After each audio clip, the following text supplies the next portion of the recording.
a direção aí. Amém. Bom dia, irmãos. A paz do Senhor Jesus a todos. Glória a Deus. Mais um dia de estudo na presença do Senhor. Bom dia, a paz do Senhor. A paz, minha irmã Zeca. Bom dia, a paz do Senhor Jesus. A paz, Cris. A paz, meus irmãos. Louvado seja Deus. Vamos dar sequência aqui onde paramos, em João capítulo 1, ali, versículo 35. Amém? Que tem como título Os Primeiros Discípulos. Vimos ali nos estudos passados a primeira parte desse primeiro capítulo do Evangelho de João, do versículo 1 ao 18, aonde é narrado o verbo se fez carne, né? Tem aqui como título na Fiel aqui. Depois do versículo 19 ao 34, ficamos no segundo dia de culto, domingo passado, através aqui do testemunho de João Batista, que foi tremendo também. O Senhor falou grandemente através dos irmãos da palavra. Louvado seja Deus. E aí vamos seguir agora a partir do versículo 35, aonde já aqui no 36 ele já cita novamente o termo o Cordeiro de Deus, que foi bem explanado, né? Sobre os mistérios que estão acerca do Cordeiro no culto passado, né? Através dessa segunda parte aqui do primeiro capítulo. Vamos ler então, vou ler essa parte final, terceira parte do primeiro capítulo. No dia seguinte, João estava outra vez ali, e 2 dos seus discípulos. João esse, o Batista, né? E vendo passar a Jesus, disse: Eis aqui o Cordeiro de Deus. E os 2 discípulos ouviram-no dizer isto e seguiram a Jesus. E Jesus, voltando-se e vendo que eles o seguiam, disse-lhes: Que buscais? E eles disseram: Rabi, que traduzido quer dizer mestre, onde moras? Ele lhes disse: Vinde e vede. Foram e viram onde morava, e ficaram com ele aquele dia. E era já quase a hora 10ª. Era André, irmão de Simão, Pedro, um dos dois que ouviram aquilo de João e o haviam seguido. Este achou primeiro a seu irmão Simão, e disse-lhe: achamos o Messias, que traduzido é o Cristo. E levou-o a Jesus, e olhando Jesus para ele, disse: Tu és Simão, filho de Jonas, tu serás chamado Cefas, que quer dizer Pedro. No dia seguinte, quis Jesus ir a Galiléia, e achou a Filipe, e disse-lhe: Segue-me. E Filipe era de Betsaida, cidade de André e de Pedro. Filipe achou Natanael e disse-lhe: Havemos achado aquele de quem Moisés escreveu na lei e os profetas. Aleluia. Jesus de Nazaré, filho de José. Disse-lhe Natanael: Pode vir alguma coisa boa de Nazaré? Disse-lhe Filipe: Vem e vê. Jesus viu Natanael vir ter com ele e disse dele: Eis aqui um verdadeiro israelita em quem não há dolo. Disse-lhe Natanael: De onde me conheces tu? Jesus respondeu e disse-lhe: Antes que Filipe te chamasse, te vi eu estando tu debaixo da figueira. Natanael respondeu e disse-lhe: Rabi, tu és o Filho de Deus, tu és o Rei de Israel. Jesus respondeu e disse-lhe: Por que te disse: Vi-te debaixo da figueira, crês? Coisas maiores do que estas verás. E disse-lhe: na verdade vos digo, que daqui em diante vereis o céu aberto e os anjos de Deus subindo e descendo sobre o Filho do Homem. Aleluia, louvado seja Deus. E vemos aqui, né, irmãos, os primeiros discípulos que se achegaram a Jesus. João Batista, novamente a palavra, ela testifica o tempo inteiro. O Evangelho mostra, relata, né, que Jesus verdadeiramente é o Cordeiro de Deus, que foi preparado para o sacrifício vivo e perfeito, a qual todos nós devemos seguir as pisaduras do nosso Mestre, como chamaram aqui ao Senhor no versículo 38. Quero pedir que os irmãos venham comigo para a gente destrinchar um pouco aqui esta parte, mas um versículo, além do 36, que já mostra ali, reforça novamente a parte do Cordeiro de Deus, sabendo que as entrelinhas dos versículos, né, sempre nos trazem grandes profundidades. O 37 já vai dizer: e os 2 discípulos ouviram-no dizer isto e seguiram a Jesus. E todo aquele que ouve e compreende, né, com os ouvidos, antes tapado pelo pecado, pela mortificação que há no nosso espírito, porque já nascemos em pecado, mas quando os nossos ouvidos são abertos verdadeiramente, não há outro caminho, não há outra reação que o homem possa ter a não ser seguir a Jesus.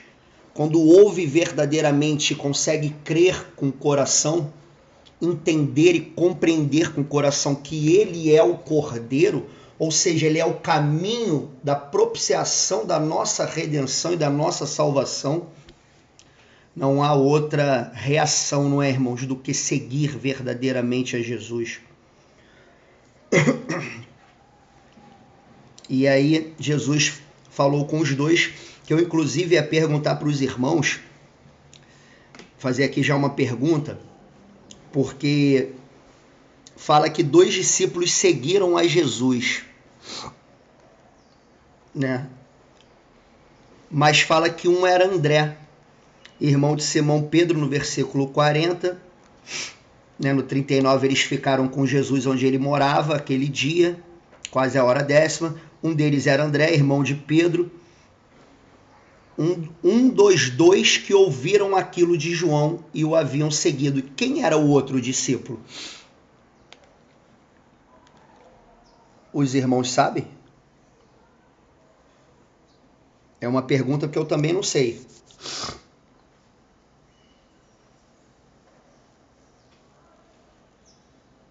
E aí André, no versículo 41, né, pastor Tadeu também não sabe. Ficou um pouco oculto, ficou oculto aqui, né? Para que o Senhor possa abrir nosso entendimento. Ou a palavra também não o quis revelar. Porque mais à frente, né?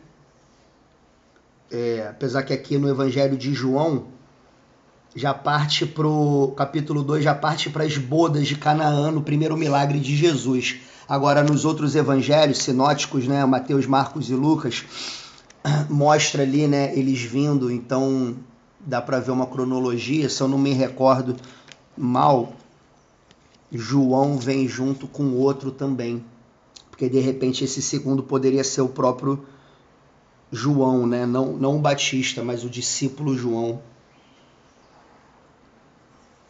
E o segundo era André. Pode cortar? Não, fica à vontade. E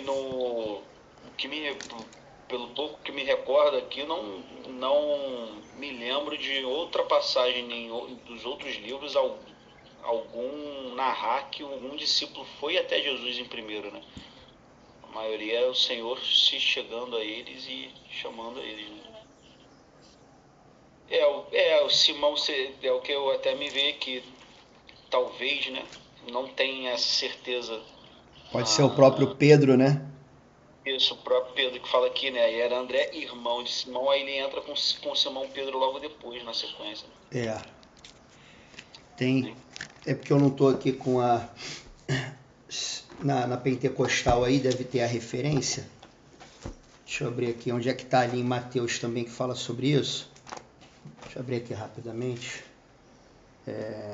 Testemunho de João Batista, os primeiros discípulos. Aqui não tem referência, mas fala.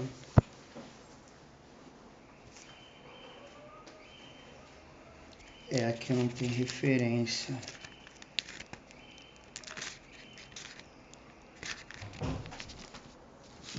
É em Mateus que está ali. Esse início. Mateus começa ali pelo nascimento de Jesus. Irmão Felipe. Pode falar. Oi, Pai Senhor. Amém. Pai do Senhor Jesus, garoto. Não, eu estou comentando aqui com o Tadeu. Na verdade, eu acho que é o próprio Simão, né? Porque ele no início, no 35, ele descreve, né? No 35 não, no 37, ele descreve que os 2 discípulos ouviram dizer, e depois ele menciona, né? E depois ele descreve quem são os 2 discípulos. Era André, irmão de Simão, e no 41, este achou primeiro a seu irmão Simão. Não, amém, amém. É que o achou primeiro me pareceu que encontrou no meio do caminho, né, e tal, mas é isso mesmo, provavelmente. Glória a Deus. Os 2 que ouviram dizer a Jesus, né? E aí ele fala quem são os no 40 e no 41. Pelo menos foi isso que eu entendi aqui. Amém. Amém. Eu ia buscar aqui até em Marcos ali, ou Lucas, para ver esse início, mas foram os 2 primeiros, né? E depois veio o meu xará ali, no 43, no dia seguinte, quis Jesus ir a Galiléia. E achou a Filipe lá na Galiléia e disse-lhe, segue-me. Que novamente reforça esse entendimento, né, de encontrar a Jesus e segui-lo.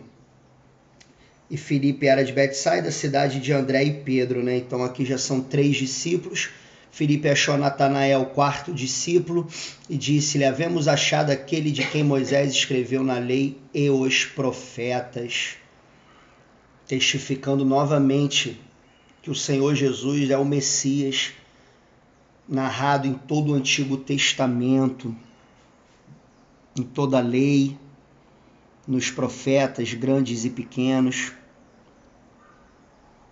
O irmão botou alguma coisa aí, mas eu estou no carregador aqui, o celular está deitado. Se quiser falar aí, abrir, citar o versículo que colocou, até porque o versículo apaga aí rapidinho, né, quando coloca. Fica à vontade. Não, coloquei alguns versículos antes, lá em 1 Pedro 1,19, mas com o precioso sangue de Cristo, como de um cordeiro imaculado, incontaminado, em Atos 8,32. O ar da escritura que lia era este, né? Falando da passagem ali de Filipe com o eunuco. Foi levado como a ovelha para o matadouro, e como está mudo o cordeiro diante do que o tosquia, assim não abriu a sua boca. Falando do cordeiro, né? Do próprio Senhor Jesus. E botei o significado aí da palavra seguir, logo na primeira ali, no dicionário comum, peguei aqui e joguei. Acompanhar, andar juntamente com outra pessoa, caminhar na mesma direção que alguém ou ir na mesma velocidade que esta pessoa. Aí tem que ter como padrão, exemplo, imitar, possuir a mesma opinião, né? Na verdade, isso aí foge um pouquinho mais, enfim. Permanecer próximo, estar em continuidade ou sequência, observar, seguir, né? Aleluia. E é basicamente isso daí. Amém. E reforçando até esse entendimento do seguir, em Marcos, capítulo 1, a partir do versículo 14, vai dizer assim, e depois que João foi entregue à prisão, veio Jesus para a Galiléia pregando o evangelho do reino de Deus e dizendo, o tempo está cumprido e o reino de Deus está próximo, arrependei-vos e crede no evangelho. Aleluia. Aí no 16, e andando junto do mar da Galiléia, viu Simão e André, seu irmão, que lançavam a rede ao mar. Inclusive aqui testifica até o da irmã Juliane aí, que é Simão mesmo, né? Viu Simão e André, seu irmão, que lançavam a rede ao mar, pois eram pescadores. E Jesus lhe disse, vinde após mim e eu farei que sejais pescadores de homens. E no 18, e deixando logo, até marquei aqui essas 2 palavras, quer dizer, deixando logo as coisas da terra, né? podemos ver aqui simbolizado pelas redes, né? Deixando logo as suas redes, o seguiram. E passando dali um pouco mais diante, viu Tiago, filho de Zebedeu, e João, a seu irmão, que estavam no barco consertando as redes, e logo os chamou. E eles, deixando seu pai Zebedeu no barco com os empregados, foram após ele. Que aqui podemos até lembrar do versículo lá em Lucas 14, né, que fala que aquele que não amar menos a família, pai, mãe, irmão, filha, filho, os campos, né, cita também as coisas da terra, por amor de Cristo, não é digno de Cristo, né? Eles deixaram aqui não só a família, como os próprios trabalhos, para poder verdadeiramente seguir ao Senhor. A irmã Jaqueline levantou. Fica à vontade, irmã Jaqueline.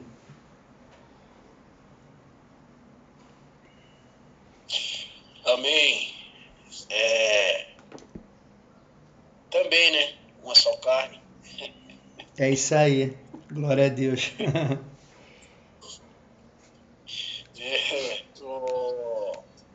Você vê aqui, né, essa parte do Evangelho de João aqui, quando ele narra diferente dos outros, né? Porque, e o engraçado aqui, quando você vê no 35, né, que ele vai dizer assim, ó, no segundo dia, João estava outra vez ali, e dois dos seus discípulos, né? E vendo passar Jesus, ele disse: eis o Cordeiro de Deus. E você vê que é para se cumprir as escrituras, né? Porque o próprio João, ele veio preparar o caminho. E ali os discípulos, nada mais e nada menos, tinham que seguir mesmo aquele de quem João ali o falava, né? E ali ele já se diminuindo, e eu faço uma reflexão para o dia de hoje, né? Como somos egoístas aí ao ponto de, não, essa ovelha é do meu aprisco, é da minha igreja, me fez meio que pensar nessa questão também. Tremendo, né? É verdade. E a questão também que foi levantada porque nos outros fala que Jesus chamou, como foi citado aí agora, né? Viu ali o pescador, eles pescando, e o Senhor vai até o encontro dele. Mas no João aqui, esses dois especificamente que vai dizer, que estava com João, ouve João falar e segue a Jesus. E nessa época aqui, segundo é narrado, os povos aí, das mediações ali, se eu não me engano, da Galiléia ali, eles iam até João, né, todos para ouvir, né, e serem batizados ali, quem aceitavam ali o testemunho. Então eles já ouviam de Cristo, né? Como é o importante de ter esse anunciado, né, essa boa nova de que, olha, esse é o Messias de quem a Escritura ali está tratando. E os discípulos ali prontamente já, né, encontramos o Messias. E o engraçado é que não narra igual, né? Porque se a gente for ver os outros, por exemplo, que foi trago agora aí, Jesus vai de encontro a eles. E aqui os discípulos de João, quando ouvido da própria boca de João, eles que seguem. Vocês tiveram algum outro entendimento acerca disso? Eu vi uma vez falar acerca dessa situação, que isso comprova que a Bíblia, os escritos são mais confiáveis ainda. Quando há aparência de incongruência, de não narrarem os mesmos fatos, dos mesmos jeitos, isso demonstra que não tem pitaco do homem, que o homem não mexeu, né? E por isso parece que permaneceu do mesmo jeito aí que o era. E é isso, eles trazem, eu ouvi acerca disso aí, trazem como se fosse uma prova a mais aí para que o porque tem essa distinção de um de outro, certas coisas diferentes, que isso dá mais robustez ao texto e dá mais credibilidade. Veracidade. Também, isso aí, veracidade. É verdade, mostra que tá puro, né? Não tentou ficar acertando, né, de acordo com o outro. Até porque foram escritos em épocas diferentes também, né, por pessoas diferentes. Marcos, pelo que eu saiba, até como o próprio Lucas, nem andaram com Cristo, não é verdade? Não chegaram a conhecer Cristo fisicamente, né? Para melhor dizendo, né? Porque andaram verdadeiramente com Cristo, assim como Cristo convida cada um de nós em andarmos verdadeiramente com Ele.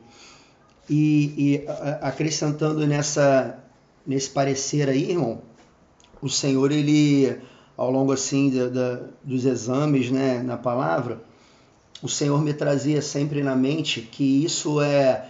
Porque o Senhor, ele não se apresenta como a mesma rocha que é para edificar, uns para outros são rochas de escândalo, pedra de tropeço.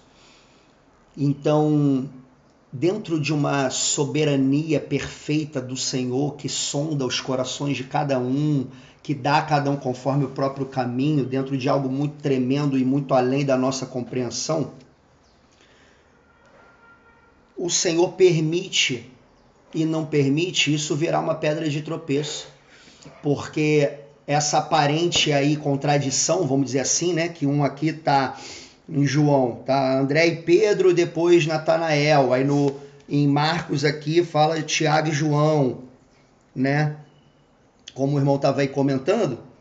Isso para muitos, como eu já ouvi da boca de pessoas, né, de ímpios, a Bíblia tem contradição, a Bíblia se contradiz, foi escrita por homem. E Satanás, que é o pai da mentira, obviamente não ia desperdiçar um fermentinho desse, né, para fazer com que a pessoa não venha conhecer as escrituras sagradas, né? E que o Senhor possa abrir nossos entendimentos a cada dia mais, porque são diversas pedras de tropeço aí que Satanás coloca no caminho do homem verdadeiramente. E essa pequenininha aqui, muitas das vezes já é a muleta, né? Já é o apoio do homem, no coração do homem, para que ele nem venha a começar a examinar as escrituras, como se isso invalidasse de alguma maneira, como até o irmão falou aí, né? Os estudiosos e tudo dizem que até aumenta, fortalece a veracidade das escrituras, porque mostra que realmente foram escritas em épocas diferentes, pessoas diferentes, elas se encaixam perfeitamente, mas cada uma com a mão ali que foi escrita, né? E a memória ali dos próprios discípulos, etc. Sabendo que o Senhor que os fez lembrar de todas as coisas, como a gente vai até ver mais à frente em João, que narra Jesus dizendo, né? O Espírito os lembrará de tudo o que eu tenho dito. Amém? Mais alguma coisa que os irmãos querem? Fica à vontade aí, irmão. Pode abrir o microfone. Amém. Eu só, antes para conferir, o presbítero Laelso tem já para falar mais alguma coisa, Varão? Não. Pode continuar. Amém. Para não passar, que já está passando até a questão do cordeiro aí, o senhor está me incomodando aqui de trazer brevemente só uma reflexão aqui em relação ao cordeiro. Você pega ali até antes mesmo do Senhor dar a lei a Moisés, né? O Senhor já assim se apresentava desta forma e prefigurando, como o Senhor bota lá até no livro de Hebreus, como figura da vinda desse Senhor, e que era necessário se fazer oferta, né, como um sacrifício, o pagamento dos nossos pecados. Aleluia. Já iniciou ali em Gênesis no capítulo 4 com Abel, né, que apresentou o primogênito das suas ovelhas. E seguindo aqui um pouco mais para frente, aqui o maior exemplo aí de fé que o Senhor nos deixou, tanto que virou o pai da fé, né? O nosso Abraão, que ofereceu o próprio filho, Isaac, ao Senhor Deus Todo-Poderoso. Uma passagem maravilhosa ali em capítulo 22. E o Senhor fala aqui no versículo 7, a partir do capítulo 22 de Gênesis. Então falou Isaac a Abraão, seu pai, e disse: meu pai. E ele disse: eis-me aqui, meu filho. E ele disse: eis aqui o fogo e a lenha, mas onde está o cordeiro para o holocausto? E disse Abraão: Deus proverá para si o cordeiro para o holocausto, meu filho. Assim caminharam ambos juntos. E Abraão edificou ali, né, um altar e fez como assim o Senhor o ordenara. Amarrou seu filho Isaque e antes de fazer esse sacrifício, né, ele foi impedido pelo próprio Deus de sacrificar o próprio filho, onde é algo que o Senhor abominava. Vemos ali depois mais para frente com Moisés, né? O Senhor trouxe isso no Antigo Testamento através de Moisés, já prefigurando esse cordeiro que o Senhor nos deu, o cordeiro que veio tirar o pecado do mundo. Em Hebreus o Senhor traz ali que Abraão, quando foi provado, sim, aquele que recebera as promessas ofereceu o seu unigênito, no 17. Sendo-lhe dito: em Isaque será chamada a tua descendência, considerou que Deus era poderoso para até dentre os mortos o ressuscitar. E foi feito. O Cordeiro ressuscitou. Veio ao mundo para nos ensinar a andar, para viver com Ele, a fazer a sua vontade, a ser obediente. Morreu, porém ressuscitou, não morto está. E depois trouxe essa figura também com Moisés, lá em Êxodo, onde cada um tinha que preparar um cordeiro, né? Já prefigurando a vinda do Senhor, e que através do sangue do Senhor a morte passaria sobre a cada um daqueles que tinham o sangue do Cordeiro passado pelos umbrais das suas portas. E o Senhor quer nos cobrir com o seu sangue, para que quando vier a morte, ela passar sobre nós, estarmos com Ele na eternidade. Aleluia. Lavados e remidos pelo sangue verdadeiro do Cordeiro. Amém? Amém. Glórias Amém. a Deus. Glória a Deus. Tremendo demais, né, irmãos? Louvado seja Deus. Vemos que toda a Escritura, ela é o próprio Cristo, né? Que é a própria palavra, que é o próprio verbo. Toda a lei, né, como está aqui no versículo 45, temos achado aquele de quem Moisés escreveu na lei, de quem escreveram os profetas e de quem escreveram os profetas. Todo o Antigo Testamento aponta, né? Cada ocorrido, tudo é uma tipificação apontando para Cristo, apontando para o Messias, apontando para o Cordeiro já preparado, como diz em Apocalipse, desde a fundação do mundo. Os evangelhos são a passagem de Cristo na terra e toda a doutrina de Cristo e todos os milagres e os ensinamentos, a sabedoria, as parábolas. Depois vem as cartas, né, que são toda a doutrina do próprio Cristo através dos seus discípulos. E o Apocalipse, que é a revelação da volta de Cristo, da segunda vinda de Jesus, né? Ou seja, Cristo de Gênesis a Apocalipse. Glória a Deus por isso, louvado seja Deus. que nos enviou o seu Filho como propiciação para a salvação do homem, da nossa alma. Louvado seja Deus. E aí no finalzinho aqui vemos Natanael, né, com o coração bem amolecido, que o próprio Jesus disse, né, disse-lhe, Rabi, Jesus no 50, né, crês, né, porque te disse, vite debaixo da figueira, crês, coisas maiores do que estas verás. E realmente a gente vai atravessar coisas tremendas aqui, né, irmãos? Sabemos que é um resuminho do resuminho, como o último versículo do último capítulo de João vai dizer, versículo 25 do capítulo 21. Há, porém, ainda muitas outras coisas que Jesus fez, e se cada uma das quais fosse escrita, cuido que nem ainda o mundo todo poderia conter os livros que se escrevessem. Louvado seja Deus. Verdadeiramente esses homens contemplaram com seus olhos a glória e a plenitude e a verdade do Filho de Deus na terra. Louvado seja Deus. Daqui em diante vereis o céu aberto e os anjos de Deus subirem e descerem sobre o Filho do Homem. Louvado seja Deus. Vamos entrar no capítulo 2, irmãos?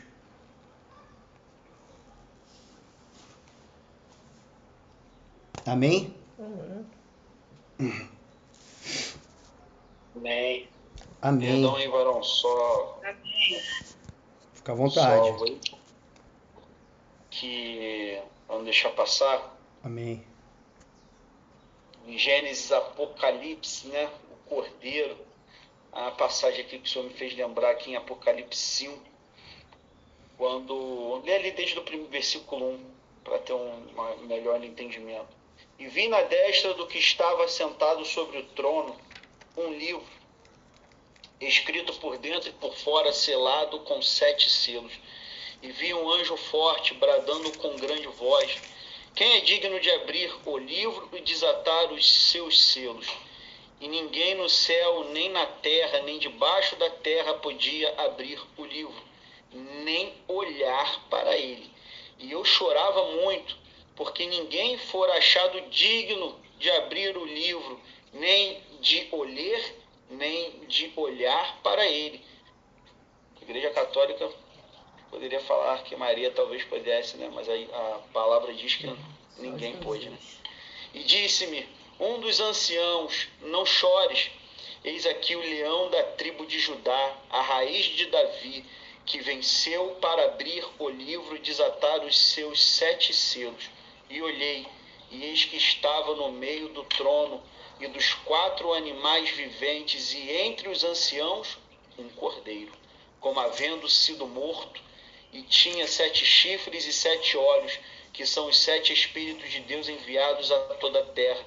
E veio e tomou o livro da destra do que estava assentado no trono. E havendo tomado o livro, os 4 animais e os viventes e os 24 anciãos prostraram-se diante do cordeiro, tendo todos eles harpas e salvas de ouro, cheias de incenso, que são as orações dos santos. Até aqui. Aleluia, passagem tremenda também, maravilhosa. Se eu não me engano, a gente navegou pela maioria dessas passagens também no culto passado, né, referente a esse mistério do Cordeiro de Deus. Louvado seja Deus. São assuntos de eternidades, né, irmãos? Profundezas e profundezas que não tem fim. Louvado seja Deus. Irmãos, alguém que queira entrar na leitura do capítulo 2? Qual soldado é o soldado aí que se prontifica? Louvado seja Deus. Amém. Pode entrar, soldado. Na verdade, se for possível... À vontade. Eu gostaria que adentrasse um pouquinho aí nessa questão do Cordeiro, né? Até porque a Bíblia, ela prefigura do Velho Testamento, né? Todinho falando do Cordeiro, né? De fazer esse sacrifício, já mostrando e apontando para algo que viria, e para a gente, se for possível, até para a Jaque, que ela tem pouco, ela até estava me perguntando agora, para adentrar um pouco mais nessa questão do cordeiro, porquê do cordeiro, né? E aí foi adentrado um pouquinho, aí falou de Gênesis, e aí, se puder, aí o Tadeu, o Felipe, né, trazia essa questão aí desses sacrifícios, o porquê era antes para fazer. Eu sei que já fora feito aí esse estudo aí creio que domingo passado, meu irmão trouxe aí, mas se for possível a gente se manter um pouquinho, até porque isso é muito importante, essa questão para a gente entender realmente a importância que tem esse Cristo como o nosso cordeiro, entender ele, ver ele assim, né, para que a gente possa abrir esse entendimento, a gente possa amar a Cristo não só por isso, mas por todas as outras bênçãos que assim ele já realiza na nossa vida. Pode ser isso aí? Com certeza, varão. Glória a Jesus. Assunto, inclusive, que é um deleite, né, nosso. Eu pouco conheço também e devemos cada vez mais mastigar e adentrar. Porque quando muito sabemos que não sabemos nada, né? Quanto mais sabemos, na verdade, vemos que o quanto ainda temos que crescer, porque é um estudo espiritual, né? Então ele transcende, vai acima de um próprio estudo terreno, que já é um princípio. Estava falando ontem até com um rapaz isso, Jeremias 29:13 vai dizer, né? Buscar-me-eis e me achareis quando me buscardes de todo o coração. E isso é um princípio que ele se desdobra para tudo na vida, né? O rapaz quer ser médico, ele larga tudo. Cadê o fulano? Não vem na festa? Não, tá lá estudando. E aí que tu vai ver 10 horas por dia de estudo. E aí tu chega no quarto dele, é livros e mais livros de 500, de 1000 páginas, e ele etiqueta as páginas, ele marca, ele sublinha, ele vira a madrugada estudando, aí ele consegue se formar. Você entra numa maratona, 42 quilômetros, muitos se inscrevem, mas só chega lá no final meia dúzia. O princípio da intensidade serve para tudo. Agora, da plenitude, da entrega, né, para que saia o resultado, para que se extraia ali o resultado e o melhor resultado. Agora, na parte espiritual, que ainda há uma batalha para que, como diz lá em 2 Coríntios 4, né, que o Deus desse século cegou o entendimento dos incrédulos para que realmente a luz do conhecimento de quem é o Cordeiro, de quem é Cristo, que essas escrituras foram escritas por homem, obviamente, não há um livro no mundo que não foi escrito por um homem, mas homens separados desse mundo, santos verdadeiramente, né, inspirados pelo Espírito Santo de Deus. Então há uma batalha que nos denota mais ainda uma intensidade, mais fervor ainda, para que alcancemos misericórdia de Deus e o Espírito Santo venha fazer essa lavagem do nosso entendimento, lavagem dos nossos olhos, para crescer nesse conhecimento, e é um conhecimento contínuo e eterno, que inclusive, né, enquanto até nessa vida ainda terrena, simboliza, paraboliza novamente o próprio Jesus, como ele se apresenta como a porta e como o caminho, e como a verdade, ou seja, ele é o local de entrada nesse conhecimento da vida, ele é o percurso do conhecimento, do aprendizado, do desenvolvimento, e ele é o próprio objetivo final, que é a salvação da nossa alma. É ele que propicia tudo, né? E estamos nesse desenvolvimento que não tem fim, né, irmãos? Porque sabemos que são oceanos de profundidade e o Senhor, ele vai revelando de acordo com esse cavar. Sempre lembro nesse assunto também lá de Provérbios capítulo 2, né, que os 4 primeiros versículos vem narrando o grau da intensidade, para então no versículo 5 dizer: então, depois de todo esse esforço, toda essa dedicação, alçares a tua voz por inteligência, por sabedoria, buscares como a prata, como a ouro, como a tesouros escondidos, inclinar o teu ouvido, quer dizer, de todo o coração, então encontrarás o temor e acharás o conhecimento de Deus. São tesouros escondidos verdadeiramente. né? No João 12 aqui, 37, no Evangelho de João vai dizer que ainda que o próprio Cordeiro de Deus, o próprio Jesus, fizesse os milagres na frente deles, eles não viam o que Filipe falou aqui no versículo 45, né? Havemos achado aquele de quem Moisés escreveu na lei, de quem escreveu nos profetas. Inclusive, isso se estende até os dias de hoje.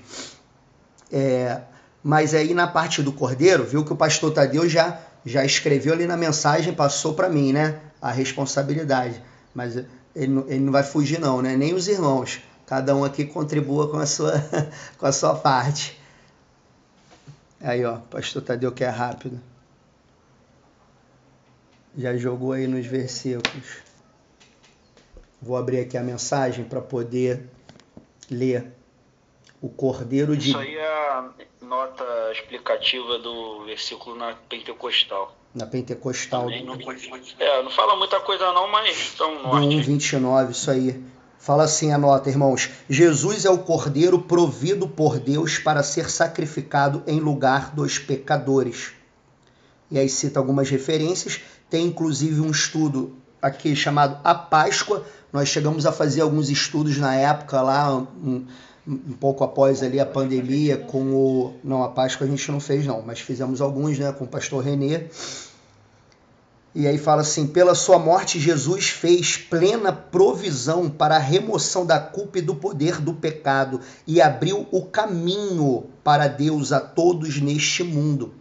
Onde é que está, irmão, que eu estou sem o celular aqui para poder agora procurar? O versículo que fala que sem a remissão, sem derramamento de sangue não há remissão de pecado. Esse já é uma primeira compreensão, que o Senhor me recorda agora da gente refletir. E assim aprove a Deus, né? Existe Deuteronômio 29, vai dizer que... Hebreus 9, Hebreus 22. 9. Lê aí o versículo, varão, por favor. Vou até aberto aqui já no Hebreus 9, que é um capítulo que fala bastante sobre isso. Quase todas as coisas, segundo a lei, se purificam com sangue, e sem derramamento de sangue não há remissão.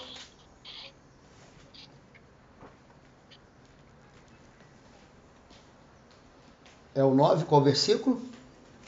Eu estava abrindo aqui, 22. O título do Hebreus 9 é A Imperfeição da Primeira Aliança. É um capítulo extenso. Vamos ler aqui?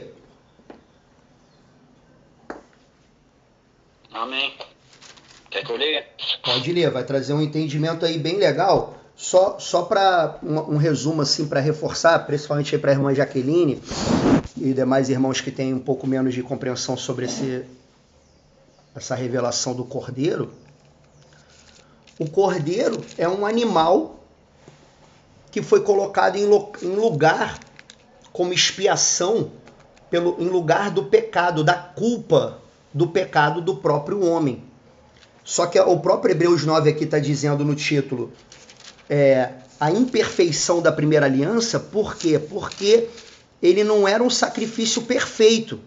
Ele era um sacrifício ali simbólico naquele momento. A primeira vez, inclusive, que foi feito esse sacrifício, que foi instituído pelo próprio Deus, revelando ali por Moisés, né? Foi na última praga ali contra os egípcios, quando o Senhor levantou Moisés, que também já era uma simbologia do próprio Jesus, que levantou um homem para a salvação da Israel, do povo de Deus, que era escravo no Egito, que simboliza a própria escravidão nossa do pecado. O Egito simboliza o mundo, o próprio faraó simboliza Satanás, e a Páscoa, que é, se me recordo bem, Páscoa ali do hebraico, significa passar por cima. Cristo é a nossa Páscoa, né? E a Páscoa simboliza o passar por cima, que o espírito da morte, quando veio, enviado pelo próprio Deus para matar todo o primogênito do Egito, ele passou por cima dos umbrais, ele passou por cima das casas que estavam marcadas pelo sangue desse cordeiro, a qual o Senhor na época lá com Moisés, deu todas as coordenadas que tinha que ser de tantos dias, virgem, sem mácula, sem mancha, já simbolizando o sacrifício perfeito que havia de vir do Cordeiro Santo, que é o próprio Jesus. E no entendimento de que sem a derramação de sangue não tem como expiar o pecado, não tem como ser retirado. Por isso Jesus, ele propiciou, ele forneceu essa extração do nosso pecado. Claro que é todo aquele que se achega a Jesus e que abandona o pecado. Que inclusive a gente navegou um pouquinho nisso no culto passado, até se eu não me engano, se me recordo bem a pergunta que foi da irmã Lúcia, a gente navegou sobre a reconciliação. O que é a paz de Cristo? Que não é uma paz externa, mas é uma paz que começa interna, como o próprio Evangelho de João nós vamos ver Jesus falando que o reino de Deus ele é no interior. Então a paz é a reconciliação que Jesus operou através do sacrifício, onde havia uma barreira de divisão pelo pecado inicial de Adão. Essa barreira foi jogada por terra e o homem pôde ser novamente enxertado em Deus, enxertado no próprio Jesus.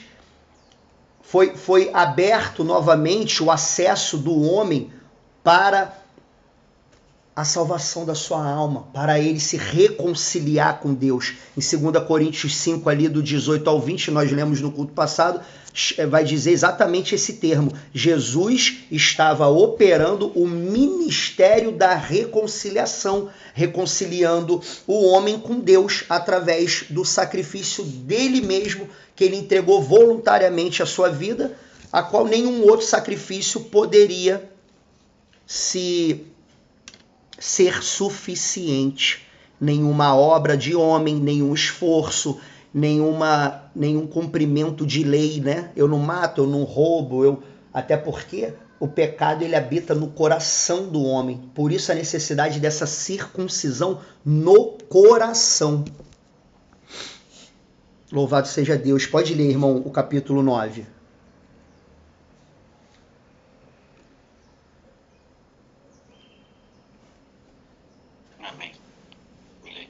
E se quiser agregar alguma coisa em cima do que foi dito também, que é duas cabeças pensar melhor que uma, o senhor vai dando a direção. Fica à vontade. Os demais irmãos também. Irmão Daniel, irmão Laelcio, irmão Ivo, irmão soldado Tiago. Glória a Jesus. Pode ler aí o 9.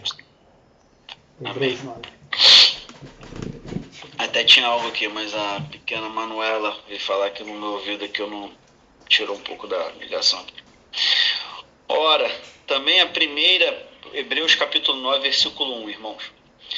Ora, também a primeira tinha ordenanças de culto divino e um santuário terrestre. Porque um tabernáculo estava preparado, o primeiro em que havia o candelabro, e a mesa e os pães da proposição, ao que se chama o santuário. Mas depois do segundo véu estava o tabernáculo que se chama o Santo dos Santos, trazendo ali a alusão do que o Senhor fez através da mão de Moisés, como o irmão trouxe agora há pouco. Que tinha o incensário de ouro e a arca da aliança, coberta de ouro toda em redor, em que estava um vaso de ouro que continha o maná e a vara de Arão que tinha florescido, e as tábuas da aliança, e sobre a arca os querubins da glória, que faziam sombra no propiciatório, das quais coisas não falaremos agora particularmente. Ora, estando estas coisas assim preparadas, a todo o tempo entravam os sacerdotes no primeiro tabernáculo, cumprindo os serviços.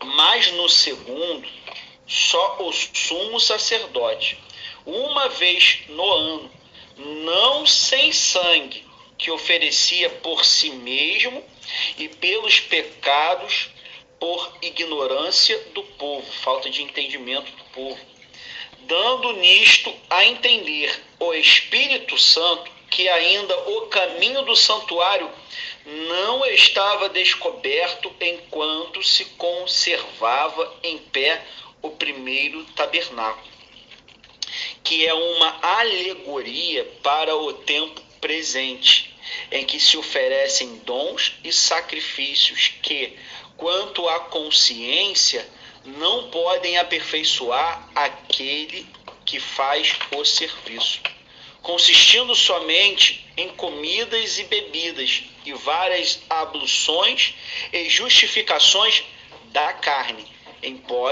impostas até ao tempo da correção.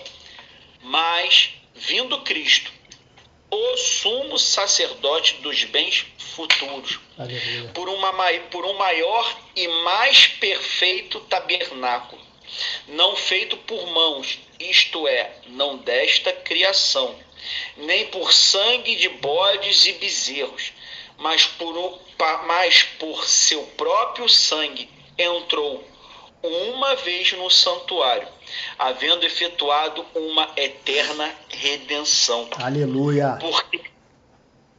Porque se o sangue dos touros e bodes e a cinza de uma novilha aspergida sobre os imundos os santifica quanto à purificação da carne, quanto mais o sangue de Cristo, que pelo Espírito Eterno se ofereceu a si mesmo imaculado a Deus, purificará as vossas consciências das obras mortas para servirdes ao Deus vivo.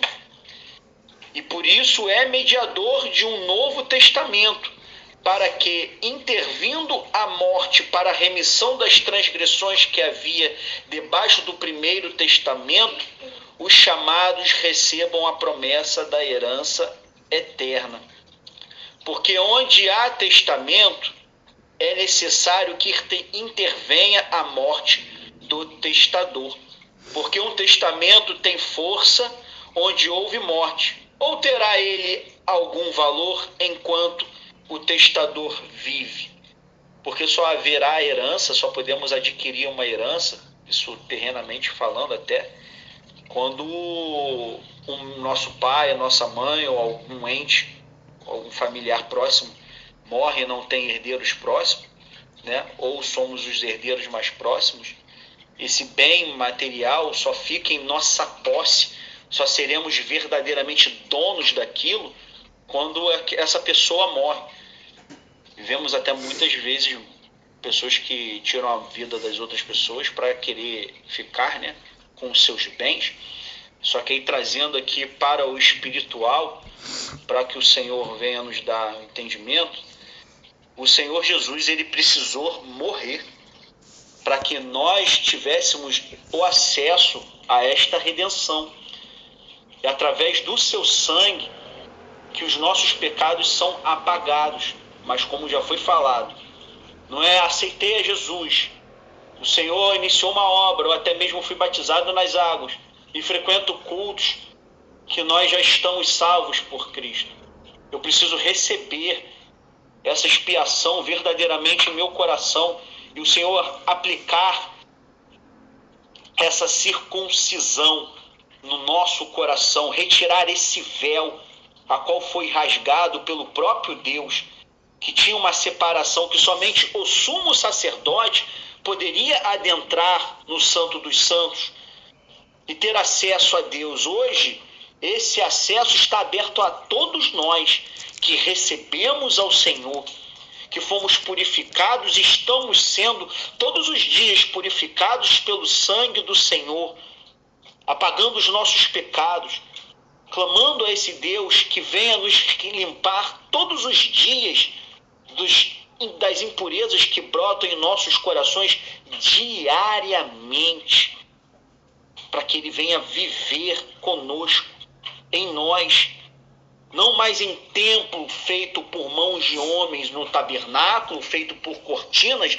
e depois, Senhor, dando ali a permissão a Salomão a fazer o templo onde o próprio Senhor ali estava, mas Ele quer habitar no homem.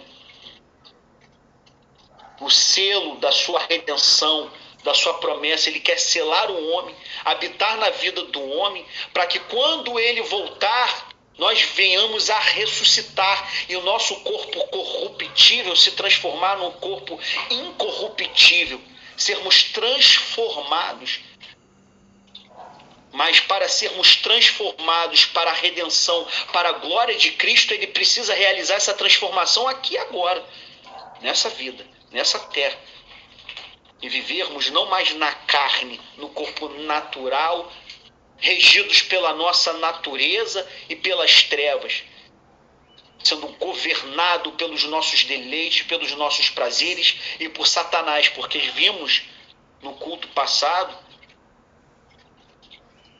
até o próprio presbítero Laelso trouxe lá em João 8, que se servimos ao pecado, temos por pai ao diabo e não a Deus.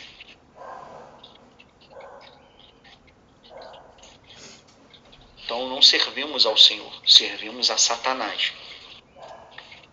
E Cristo veio para nos libertar. Ele é o sacrifício verdadeiro. Ele é o sacrifício perfeito para que nós viéssemos a ter o acesso a Ele através da sua morte.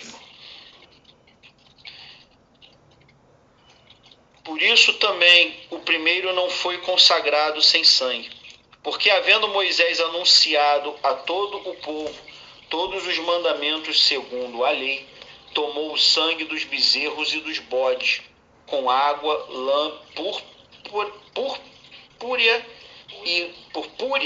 e sopo, e aspergiu tanto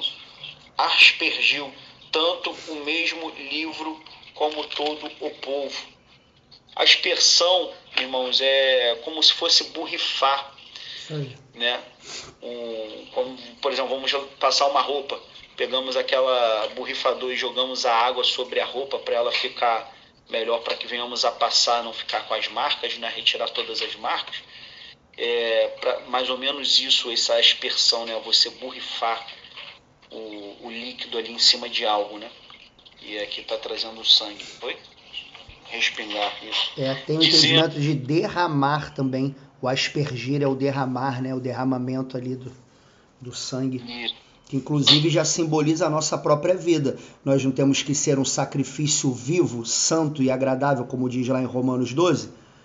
O sacrifício vivo é a nossa própria vida sendo derramada, que desemboca no entendimento de aquele que quiser ganhar a sua vida vai perder, mas o que perder por amor de mim e do Evangelho, esse a salvará. O que derramar a sua vida, o que entregar a sua vida, esse sacrifício vivo, né? Glória a Deus.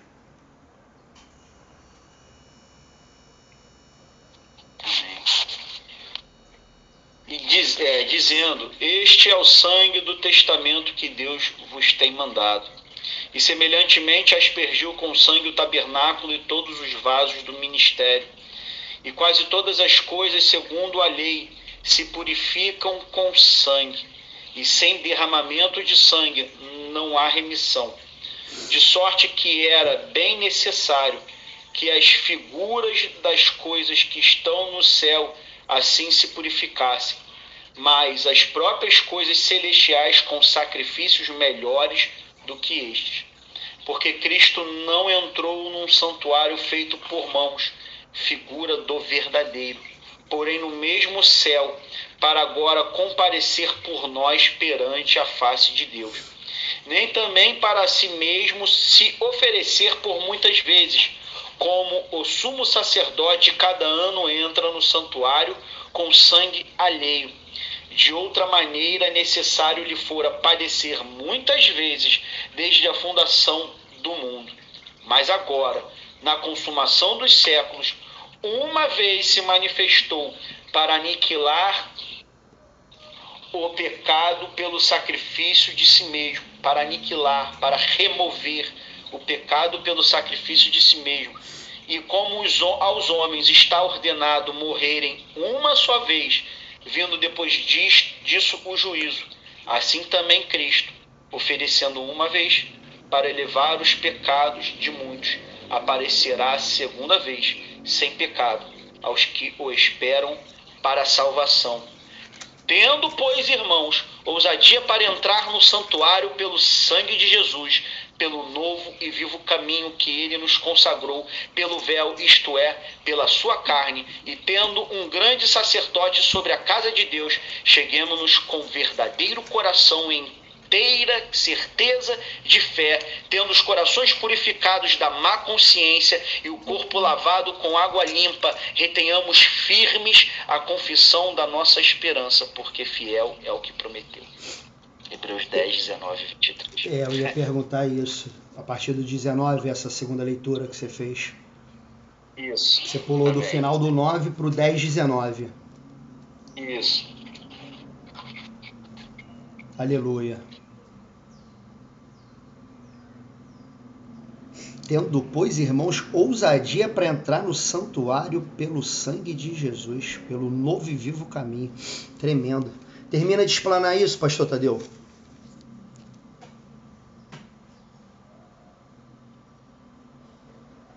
O senhor trazendo aí o que estava sendo falado, né? Que agora que o Senhor veio e fez isso tudo por mim e por você, e se já o recebemos, se dizemos que o recebemos, né? E o Senhor realmente principiou essa obra nas nossas vidas, para viver com Ele,